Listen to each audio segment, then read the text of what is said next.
Hey horror fans, welcome back to Room 237, coming at you with another remake review.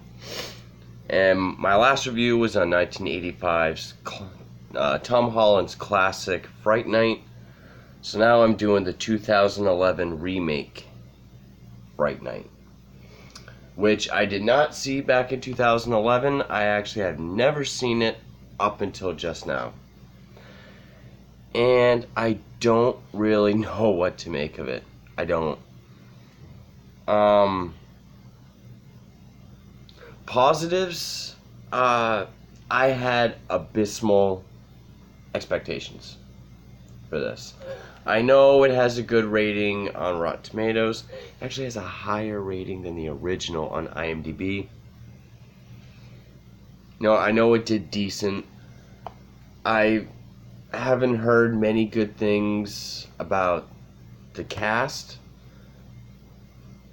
I know there was a lot of CGI, which there is, and just everything. I was not looking forward to it. That said, it wasn't as bad as I thought. I can give it that. It's not as bad. Is it a particularly good movie? No. Is it terrible? No. It's kind of forgettable. There's really not much to it. Also,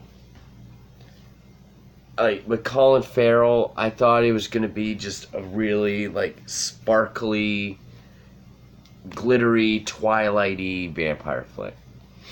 And in a way it is, just not... Colin Farrell's not as bad as I thought. He was kind of menacing and intimidating. He just didn't... He wasn't Chris Sarandon. That's the thing. And, the CGI is terrible.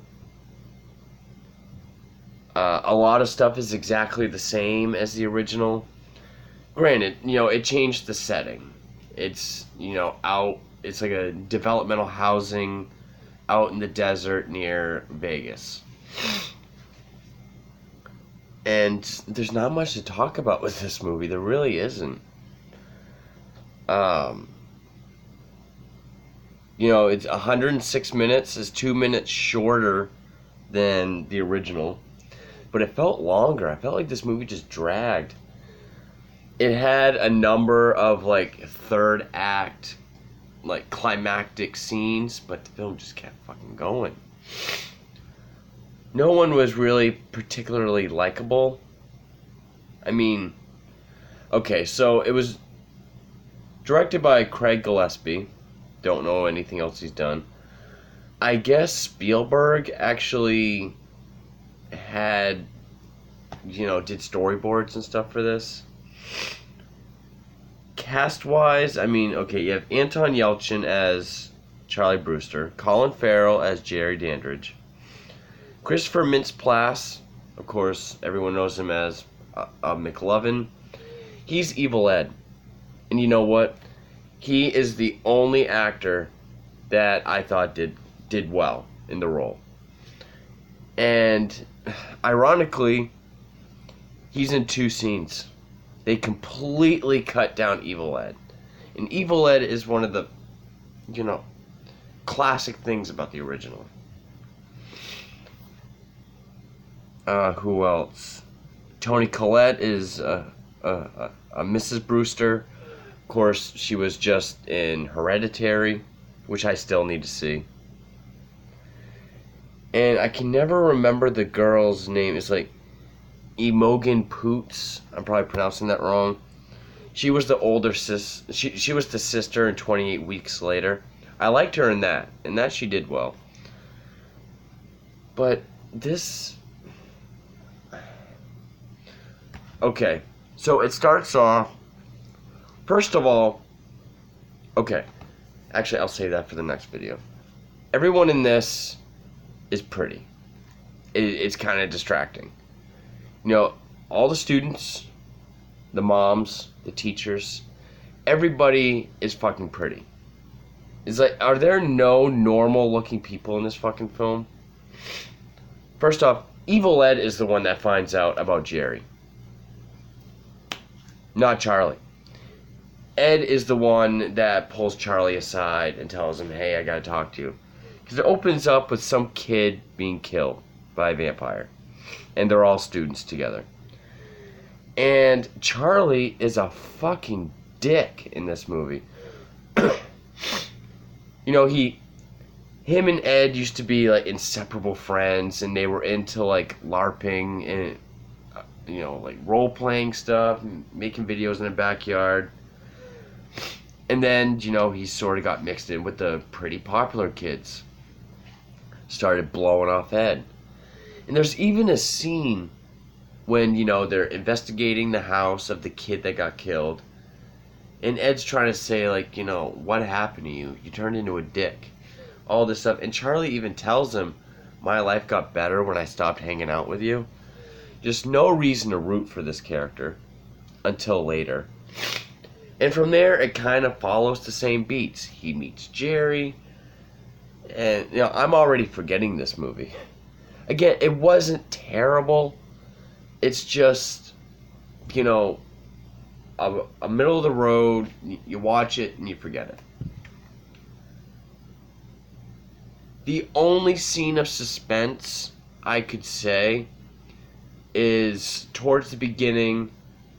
You know, and there's no, like, real rear window type, like, neighbor watchy stuff, which is what made the original very interesting. I'm trying not to compare it, because my next video is going to be my comparison video. The first episode of what I've been talking about. And I haven't come up with a name for that show yet, which kind of sucks. But, I even forgot where I was going. This movie's just bland. That's what it is. It's just bland. But yeah, the scene that was suspenseful was in the beginning. He hears a girl scream from Jerry's house. Calls the cops. They do nothing. So Jerry leaves. So he sneaks over. Finds this like hidden hallway of doors where Jerry keeps his victims. And so there's like this long period of, you know, him hiding, Jerry doing his thing, and them having to sneak out. Sort of like that scene in Wrong Turn when they're all in the house and they wait for the mutants to fall asleep. Which, stuff like that I always find suspenseful. That, yeah. But there's really nothing else interesting.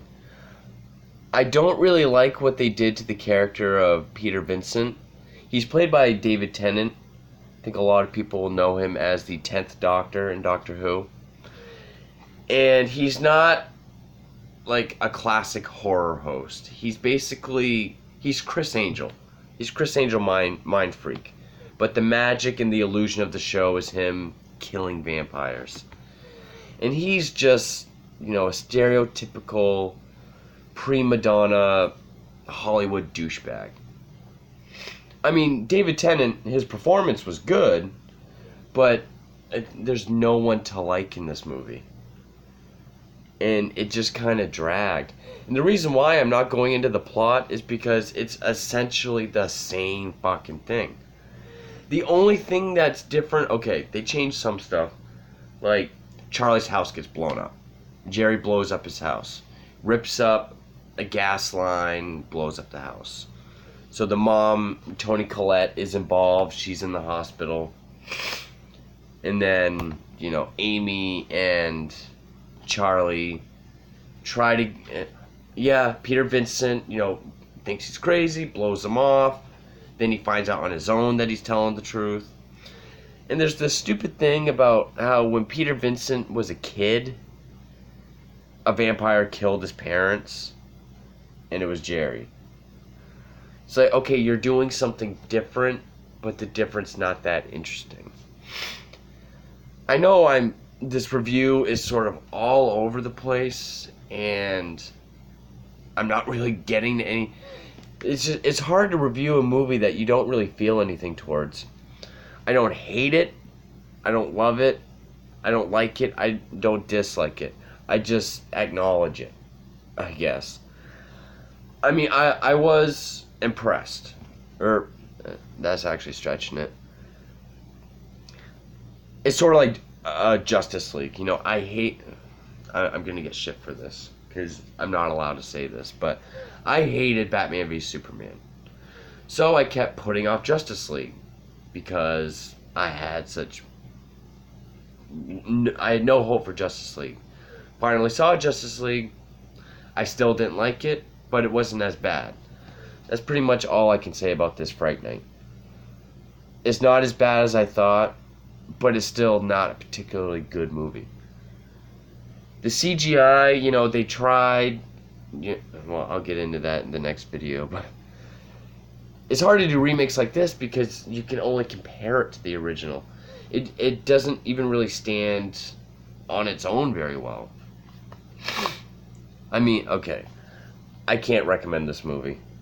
It is still kind of a sparkly vampire film. Colin Farrell's not as sparkly as I thought. You have that one scene of suspense where he's going through Jerry's house. But yeah, it is just unlikable characters. The pacing is off. Like, it jumps right into it. You don't have that neighborly, like, my fucking neighbor's a vampire, what do I do?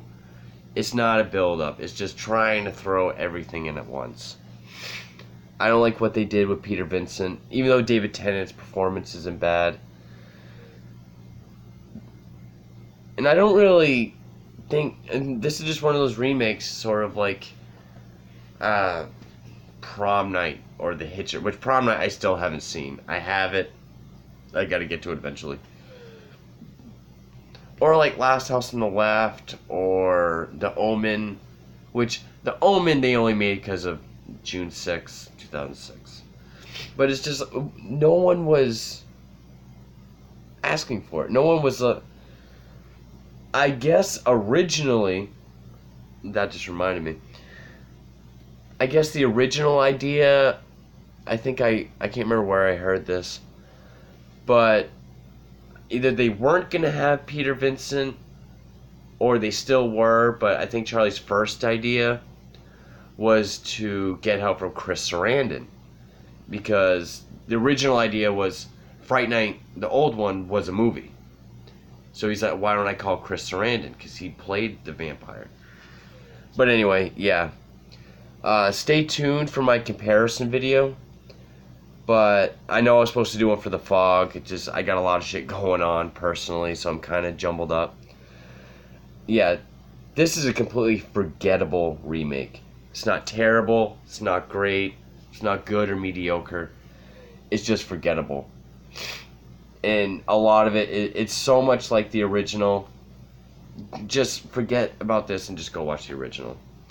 Again, I'm sorry this review is so poor. I just don't really know what to say about it. So, if you stuck out for the 13 minutes, thank you for watching, but I just don't know what to say about it.